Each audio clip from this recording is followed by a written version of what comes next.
And we're able to show the independent evaluation on our guaranteed income pilots around the country, not just in St. Paul, but I'm one of the founding mayors of this organization called Mayors for Guaranteed Income that since the onset of the pandemic has distributed over $250 million in unconditional cash payments, cash support to thousands of families around the country. And we're able to demonstrate through research that what we thought was true about poverty don't work. It isn't accurate. And whoever I'm talking to, I say, look, I don't know you, I don't know where you grew up, but I can guarantee that you had an uncle or a teacher or somebody who told you if you give money to poor people, they'll just go spend it on drugs and alcohol. That poor people are poor people because they're lazy, that they don't know how to manage their money, etc.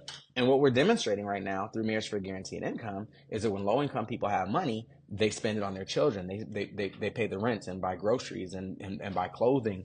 We had one mom who said, "Oh, I did something irresponsible," and the researcher said, "Well, what was it?" And she said, "I took my kids on a vacation." Right?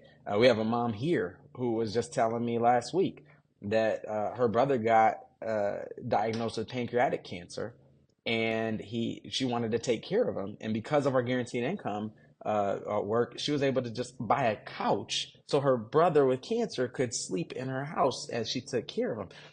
Those are like basic human dignity type of things.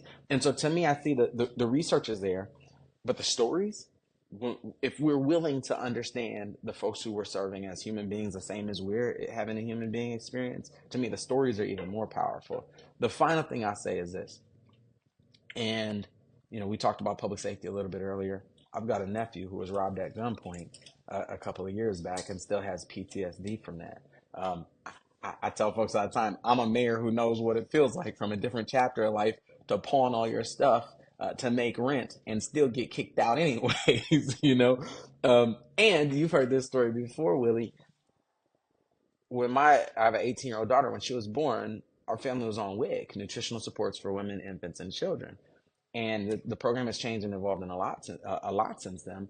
But then I could go through the grocery store and take out 2 tubs of peanut butter, 2 gallons of milk, 2 dozen eggs. We were a family of 3 at the time. We could get more peanut butter, more milk, but more eggs than we could do anything with. Then we could figure out what to do with. The problem is my daughter was born allergic to milk, allergic to eggs, and with a life-threatening peanut allergy. So we could get all the peanut butter we wanted that would send us to the emergency room, but not one single drop of almond butter that we could actually kind of consume. And same is true with milk and eggs. And so, I have this fundamental belief, Melinda, that when we decide in City Hall, when we decide in the halls of government that we know better what a child needs than that child's parents do, we're not only putting a ceiling on our ability to help, we're actually creating the likelihood that these programs that we're creating with really good intention are actually threatening to harm the same families we serve. And for me, and I think we have a generation of, in particular, mayors, but elected leaders around the country, for whom the threat or the risk of losing a few votes just is laughable in comparison to the risk of leaving things the way we found them.